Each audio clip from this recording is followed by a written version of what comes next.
Yendo ya hacia el final de esta transmisión, tomarme unos minutos como cada domingo para hablarle especialmente a la iglesia, lo cual no quiere decir que tengas que desconectarte si hace muy poco que estás conectándote con nosotros. En realidad creo que lo que tengo para compartir ahora es para todos, especialmente por el tiempo que estamos viviendo, así que te invito a que te quedes hasta el final.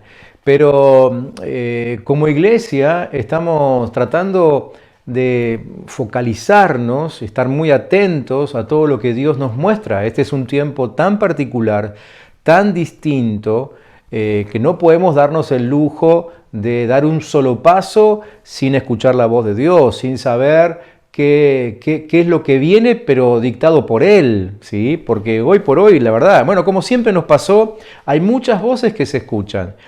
Muchos que vaticinan, que intentan adivinar, algunos que suponen, ¿sí?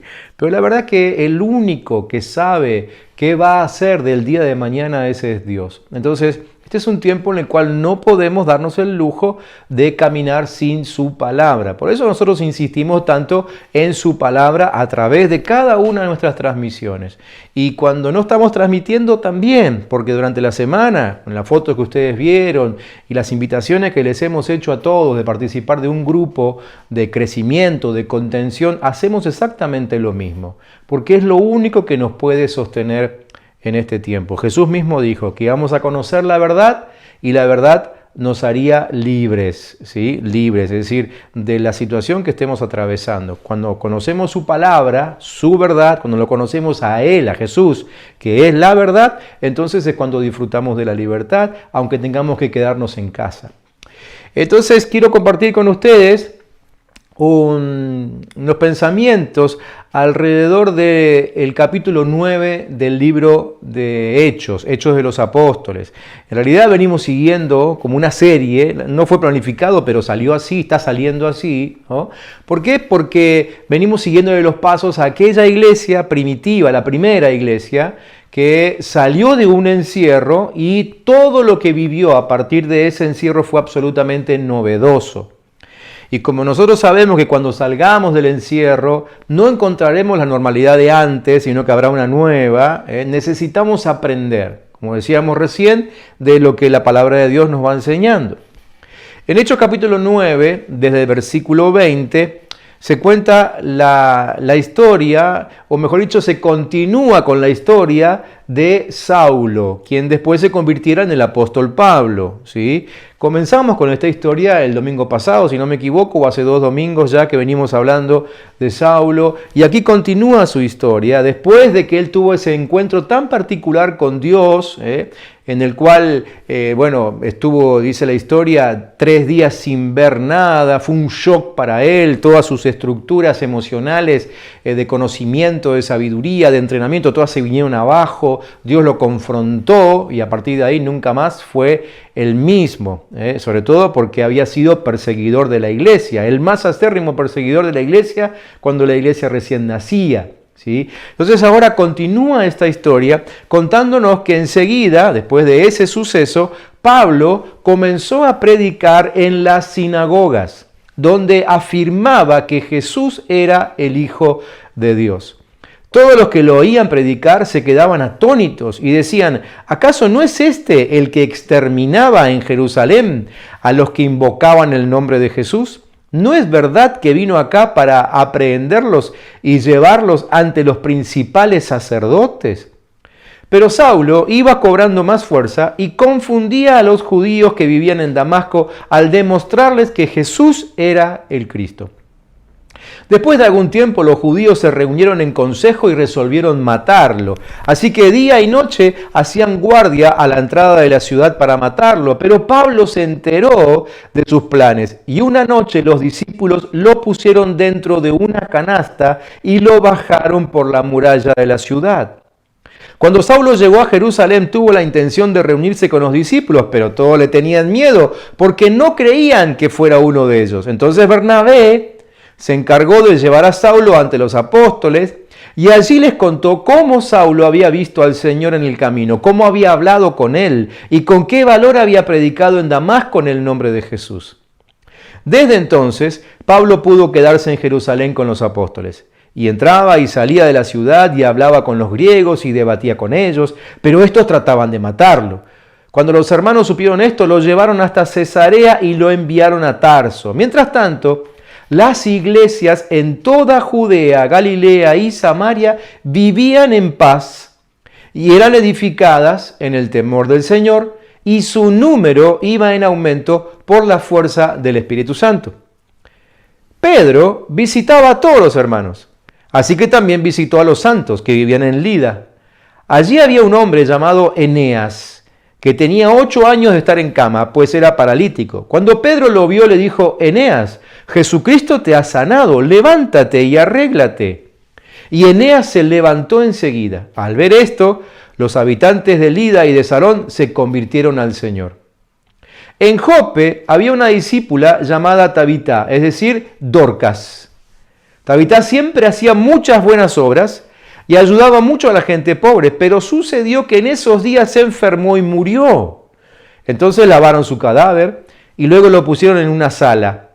Como Lida estaba cerca de Jope, los discípulos supieron que Pedro estaba allí. Entonces enviaron a 2 hombres para pedirle que fuera a Jope urgentemente. Pedro se levantó y se fue con ellos. Cuando llegó, lo llevaron a la sala. Allí todas las viudas lo rodearon y mientras lloraban le mostraron las túnicas y los vestidos que Dorcas había hecho cuando vivía. Entonces Pedro pidió que salieran todos. Luego se puso de rodillas y dirigiéndose al cuerpo oró y dijo: Tabita, levántate. Ella abrió los ojos y cuando vio a Pedro se puso de pie. Pedro le dio la mano y la levantó. Luego llamó a los santos y a las viudas y les entregó viva a Tabita. De este pasaje quiero en estos pocos minutitos que restan extraer 4 enseñanzas, tremendas enseñanzas, todas para este tiempo, ¿sí? Todas para este tiempo. La primera de esas enseñanzas es esta: cuidado con el espíritu de temor. Cuidado con el espíritu de temor. La conversión de Saulo trajo, como leímos aquí recién, gran paz a la iglesia, ¿no? A la iglesia de aquel tiempo, ¿sí? Porque claro, era Saulo el que conducía la persecución. Cuando se convierte Saulo, todo quedó en paz. Pero la conversión de Saulo también produjo muchas inquietudes, sorpresas, de confianza, rechazo, odio. Ustedes escucharon ahí el texto, lo leyeron en la pantalla, ¿no? Una mezcla de sensaciones negativas, ¿sí? Es decir, la conversión de Saulo fue tan genuina que reveló cómo en la iglesia de Jerusalén, por las persecuciones recientes, se había infiltrado un espíritu de temor, ¿sí? Es decir, este espíritu de temor iba mucho más allá de la figura de Saulo. Independientemente de que Saulo estuviese en esa ciudad o en otra, la gente, los cristianos de esa época, a causa de la persecución generalizada, empezaron a sufrir temor, miedos. Aparecieron muchos miedos en ellos. Entonces, esta es la primera enseñanza: cuidado con el espíritu de temor. En esta historia primero observamos un Saulo tratando de juntarse con los discípulos y ellos aludiendo, escuchen esto, aludiendo prevención, precaución, ¿sí? Estaban cayendo en una profunda desconfianza. ¿Por qué avanzo lento con esas palabras? Porque son palabras que se están usando mucho en estos días. Prevención, precaución, ¿sí? Y la prevención, en este caso, provocó mucho temor y profunda desconfianza en los cristianos. Los discípulos estaban evidentemente operando con obras de la carne y no bajo el fruto del Espíritu. Es decir, cuando se manifestó ese temor, lo que se estaba mostrando es que ellos estaban actuando en la carne, ¿sí? No en ese espíritu de confianza que es típico de los cristianos que confían plenamente en el Señor, que no se separan de Él, ¿sí? Es lo que empezó a pasar ahí en la iglesia primitiva. Le pasó a ellos, nos puede pasar a nosotros. Así que ellos estaban sacando conclusiones, en realidad más por su malicia que por su discernimiento. Su corazón había sido contaminado por el miedo de la época, el miedo de ese momento, ¿sí? Y sacaban conclusiones basadas en el miedo, no en el discernimiento que Dios le da a todos aquellos que perseveran con fe. Entonces, cuando sucede esto, estamos frente a la realidad de tener discípulos salvos, pero no convertidos para la causa del reino. ¿Sí? Es decir, el reino en ese tiempo necesitaba seguir avanzando, necesitaba seguir creciendo, había necesidad de seguir predicando, pero este espíritu de temor estaba haciendo peligrar esa misión. Hoy por hoy no tenemos un perseguidor, ¿sí? A ver, no de ese estilo de Saulo, ¿no? O sea, todos sabemos que la iglesia es perseguida, aunque no, aquí en Argentina por lo menos, no todavía a este tamaño, ¿no? Como pasaba con Saulo y la iglesia en aquel tiempo. Entonces no tenemos a un perseguidor, pero sí hay temores. Porque no solamente tenemos los temores antiguos, ¿sí? Que si no nos desprendimos convenientemente de esos temores, ahora se han juntado con los temores de este tiempo, los temores propios de esta pandemia, ¿sí? Temores que hacen ¿qué cosa? Lo mismo que hacían en la iglesia primitiva, es decir, ponían barrera entre la iglesia y la gente. Hoy también nuestros miedos ponen barrera entre nosotros y la gente a la cual tendríamos que estar predicándole el Evangelio, mostrándole el poder de Jesucristo que está por encima de todo. Y como dijimos en el principio de la reunión, está en control de todo. ¿Sí? Es decir, una cosa es ser precavido a causa de la enfermedad, pero una cosa muy diferente y ofensiva para el reino es cortar relaciones con la gente a causa de la enfermedad. Así que aquí ya encontramos un primer llamado de atención fuerte para nosotros. Por eso digo que todo lo que estamos leyendo y como lo vamos siguiendo es un llamado de atención para nosotros en este tiempo. No es simple lectura de la historia, ¿sí? Es algo que nosotros necesitamos escuchar atentamente y obviamente modificar nuestras conductas. Porque el problema más grande con esta barrera que se establece con la gente es que si no corregimos esa manifestación de la carne, la manifestación de nuestro propio yo, lo que no podrá manifestarse es el reino de Dios y su poder. Es decir, si nosotros permitimos que nuestros miedos se desarrollen, directamente proporcional a eso va a ser el retroceso de la manifestación del reino. Y yo creo que ni ustedes ni yo queremos eso.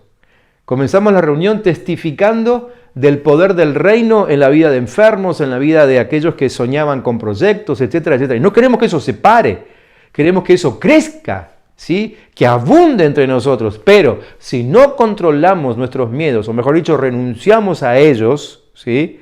El reino no podrá manifestarse entre nosotros. Primer llamado de atención. Segunda enseñanza. La segunda enseñanza es esta, que tiempo de paz no es tiempo sin desafíos. Repito, tiempo de paz no es tiempo sin desafíos. Como dijimos antes, la iglesia entró en una profunda paz en los territorios en los cuales ya habían avanzado. Eran mucho, era bastante el territorio en el cual ya habían avanzado con la predicación del Evangelio de Jesucristo, ¿sí?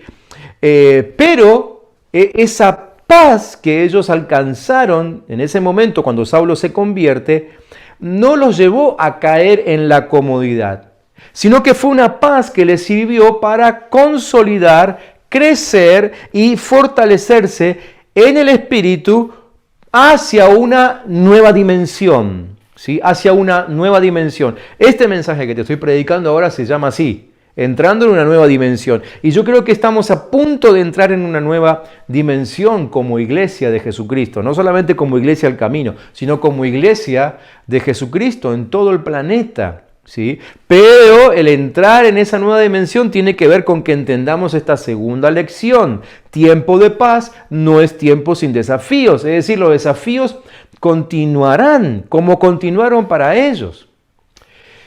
Entonces, quiero hablarles ahora a aquellos que en este tiempo han podido mantener la paz.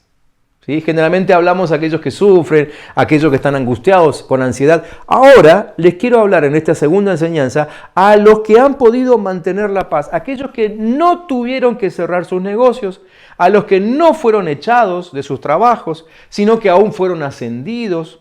Les quiero hablar a aquellos cuyos corazones siempre estuvieron confiados en Dios durante estos casi 5 meses que ya llevamos de pandemia mundial. Le quiero hablar también a los que disfrutarán de paz en breve, ahí, los que ya están a punto de recibir paz de parte de Dios, cuando se den cuenta de que Dios nunca les soltó las manos. A ustedes les quiero hablar con esta segunda enseñanza de manera particular y le quiero decir 3 cosas importantes. La primera de ellas, que todo tiempo de paz que Dios te envía no es para acomodarte, no es para que te acomodes en un nivel de vida, sino para fortalecerte con miras a una nueva dimensión. A vos que estás en paz te lo digo. Ese tiempo de paz no es para que te acomodes. Es para hacerte crecer, para fortalecerte con miras a una nueva dimensión. Mira lo que le pasaba a la iglesia. Lo leí reciente, lo leo de nuevo. Dice el versículo 31. Mientras tanto, la iglesia disfrutaba de paz a la vez. Escuchen, la paz, pero al mismo tiempo que pasaba. A la vez que se consolidaba en toda Judea, Galilea y Samaria, pues vivían en el temor del Señor e iban creciendo en números fortalecidos por el Espíritu Santo. ¿Sí? El tiempo de paz no es para que te quedes sentado tranquilo en un sillón. Total, Dios te defiende. Eso es cierto. Pero también es cierto que Dios está usando el tiempo de paz para hacernos crecer. Y es algo que lo dijimos desde el primer día de pandemia, o desde el primer día de encierro, mejor dicho, ¿no? De que nuestro encierro iba a ser con propósito. ¿Con propósito de qué? Con propósito de ser entrenados, con propósito de ser fortalecidos. Entonces, este tiempo de paz que estamos atravesando, aquellos que confiamos plenamente en Dios, es para consolidar lo que ya hemos logrado, es para fortalecer, ¿sí? Segunda cosa que te quiero decir, a vos que estás en paz. Tiempo de paz no es escasez de desafíos, sino preparación para una nueva dimensión, ¿sí? Es decir, ellos nos enseñan que había que consolidar lo que habían logrado. ¿Sí? Así que este tiempo tiene que servirte para consolidar, para afirmarte en tus convicciones, ¿sí? Para prepararte aún con materiales, con recursos para el tiempo que viene. Vivir bajo el temor de Dios significa quebrantar nuestra alma, así que en tiempo de paz hay cosas para hacer. Esta es una, quebrantar el alma, ¿sí? Disfrutar de la multiplicación, necesitamos disfrutar de la multiplicación. No sé cuántos de ustedes han tomado el tiempo de hablar con su líder o quizás llamar a los pastores de la congregación y preguntarle, pastor, ¿cuánta gente se entregó a Cristo en este tiempo de pandemia? Saben que los tenemos contados, ¿sí? Porque es esa gente que nos escribe y nos dice, miren, quiero que me acompañen en mi crecimiento espiritual. Acabo de conocer a Cristo Jesús y hemos tenido que levantar hermanos que antes no estaban haciendo esta tarea y ponerlos a discipular, ponerlos a enviar devocionales todos los días, ¿sí? Y gracias al Señor que cada semana que pasa necesitamos más de esa gente. Así que hay que disfrutar de esa multiplicación, una multiplicación que nos exige ser mejores gerentes de nuestra propia vida, de nuestro propio ministerio, de nuestros dones. Tiempo de paz no es una temporada de comodidad. Tiempo de paz es cuando afianzás lo que tenés. Cuando afianzás lo que tenés. ¿Sí? No sé cómo has ido conduciéndote en este tiempo con tu estudio bíblico. Hay unos cuantos hermanos que siguieron adelante con su desafío de preparación. Para nosotros es una alegría, ¿sí?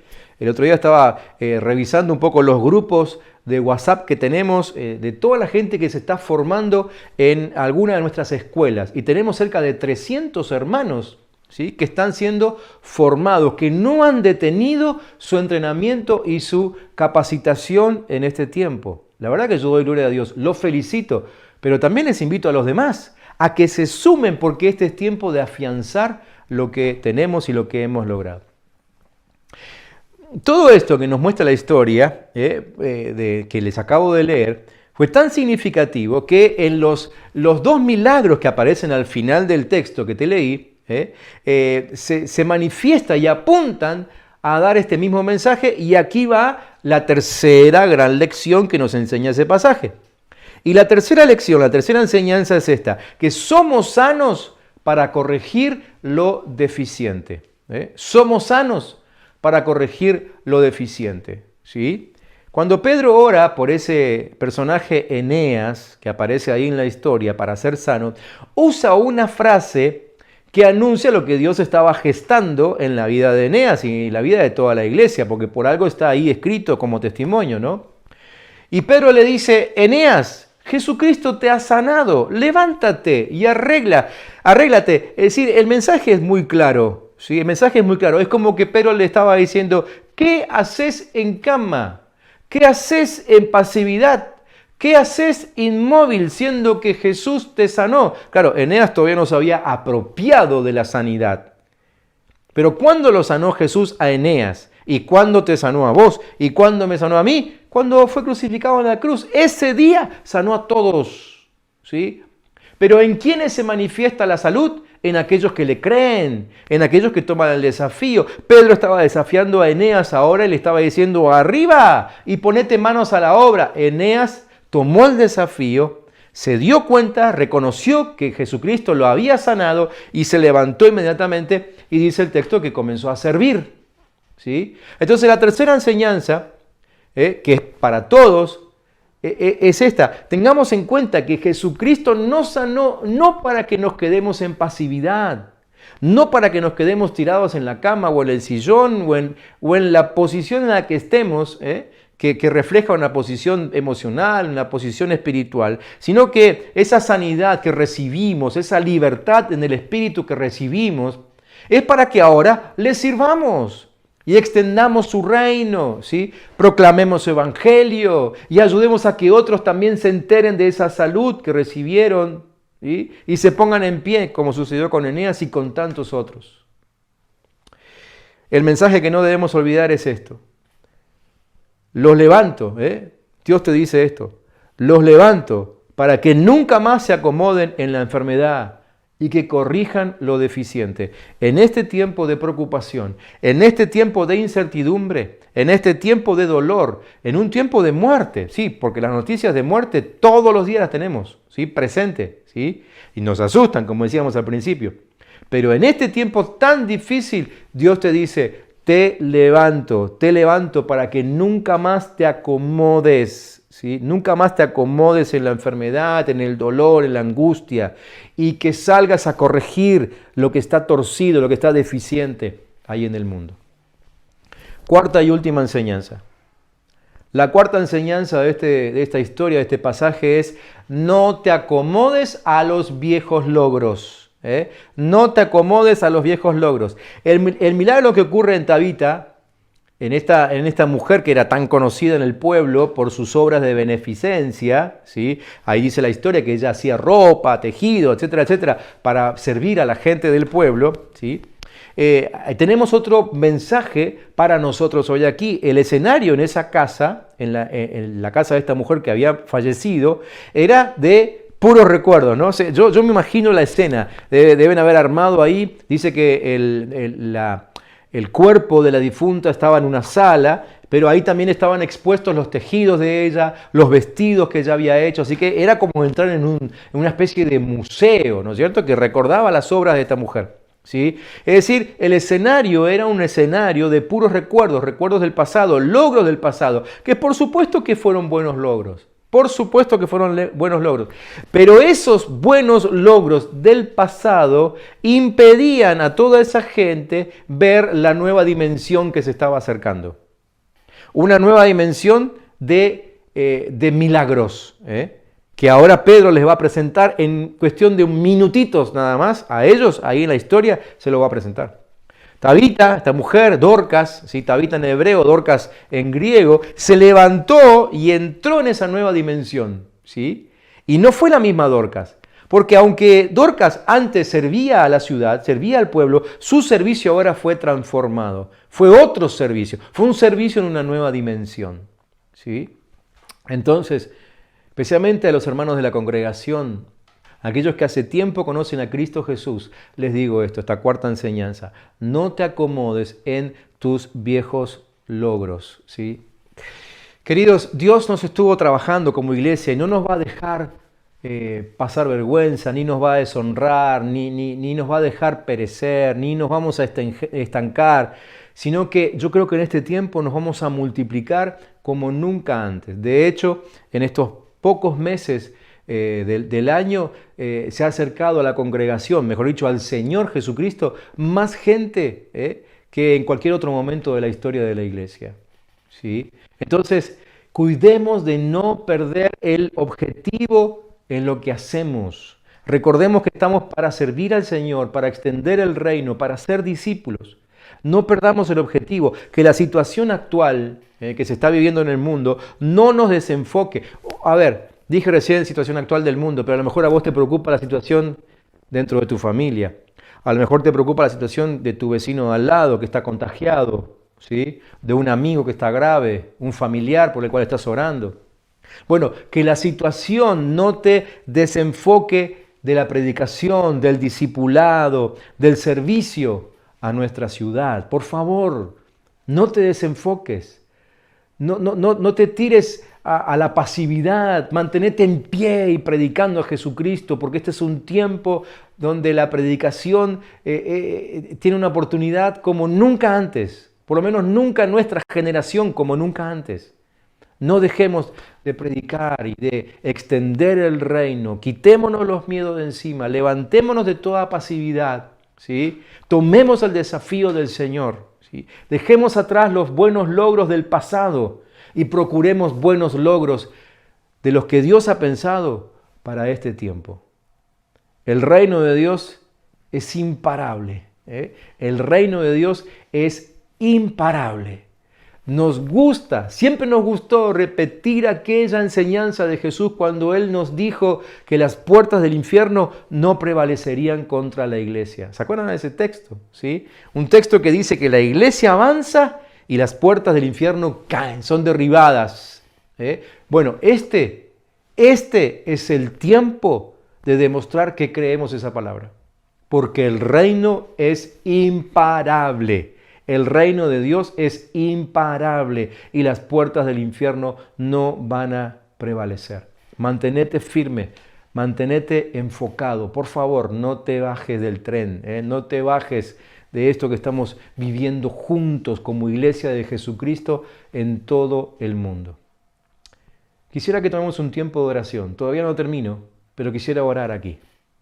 Y quisiera que ahí en tu lugar cierres tus ojos un momentito. ¿Sí? Y que te tomes ese minutito para renunciar a todo espíritu de temor. Si te parece, puedes decir junto conmigo: Señor Jesús, yo renuncio al temor, yo renuncio al miedo, yo rechazo la posibilidad de ser temeroso en este tiempo tan raro, en este tiempo de oscuridad, en este tiempo de enfermedad y de muerte. Yo rechazo la idea de estar con miedo. Rechazo el temor en el nombre de Jesús. Tómate otro minutito, otros segundos para decirle: Señor, yo acepto tus desafíos. Cualquier desafío que planificaste para mí en este tiempo, para mí, para mi familia, yo lo acepto, aunque lo desconozco, aunque me sorprendas, aunque me asuste el desafío, yo lo tomo. Ahora tómate otros segunditos y decís: Señor, yo reconozco que has trabajado en mí. Reconozco que me limpiaste, que me sanaste, que me purificaste, que me liberaste y que lo hiciste para que yo te sea un siervo fiel. Reconozco que es así. Yo renuncio, decile conmigo: yo renuncio a los viejos logros, buenos logros, pero logros del pasado. Quiero entrar en una nueva dimensión y no puedo entrar a esa nueva dimensión con los logros del pasado. Quiero entrar tan libre, tan ligero de carga, que no haya nada que me impida correr a la velocidad de esta nueva dimensión en la que me estás metiendo. Señor, yo bendigo a mis hermanos que han orado así. Yo bendigo a mis hermanos que sienten el desafío en su corazón. Yo bendigo a la iglesia de Jesucristo, que se pone de pie reconociendo que la has sanado, que la has liberado y que salen a predicar ese tremendo mensaje del Evangelio de Jesucristo, mensaje restaurador, mensaje liberador, mensaje que levanta, mensaje contra el cual el infierno nunca podrá, nunca podrá, nunca podrá. Señor, los bendigo en el nombre de Cristo Jesús. Hoy quiero terminar este mensaje con un desafío, porque como te vengo diciendo a lo largo de todo este mensaje, estamos en tiempo de desafío. Quiero dejarte un desafío, ¿sí? Y el desafío, obviamente nosotros estamos buscando siempre nuevas formas de predicar el Evangelio, ¿sí? Las formas convencionales ya no nos están sirviendo, no podemos ir puerta por puerta, no podemos ir a repartir folletos a ningún lado, no nos podemos acercar a nadie, ¿no? Aunque definitivamente rechazamos esas barreras, pero no podemos, o no debiéramos por lo menos, ¿sí? Entonces, yo quiero desafiarte a esto. Va a aparecer ahora en el chat, ahí mismo, en el chat donde estás ahora mismo, de esta misma transmisión, una encuesta. Una encuesta que hemos diseñado para este tiempo. Así que yo te voy a pedir, te voy a invitar que bajes esa encuesta. Si le das clic a esa encuesta que va a aparecer en el chat, automáticamente, si estás en la computadora o en el teléfono, eso te va a llevar a la encuesta. Si querés probar qué es la encuesta, anda contestándola, no hay ningún problema, ¿sí? Esa encuesta, la idea no es que la contestes vos, que estás aquí en la transmisión, estás con nosotros. Evidentemente, si llegaste a este minuto de transmisión es porque, bueno, conoces a Cristo Jesús y porque lo amás y porque te gusta todo esto. Pero esa encuesta es para que se la reenvíes a tus amigos, ¿sí? Yo sé que estamos saturados de encuestas, te llaman a cualquier hora para encuestarte, por eso te digo que la encuesta es para tus amigos. Nos gustaría que en la semana le mandes un mensaje a tus amigos. Armate una lista de distribución, ¿sí? Con todos tus amigos. Y decirles, mirá, en la iglesia, bueno, la encuesta te va a aparecer con el nombre de la asociación, Centro de Formación Integral El Camino, ¿sí? Lo hicimos así porque quizás alguno, a lo mejor, si ve la palabra iglesia, a lo mejor te baja las persianas.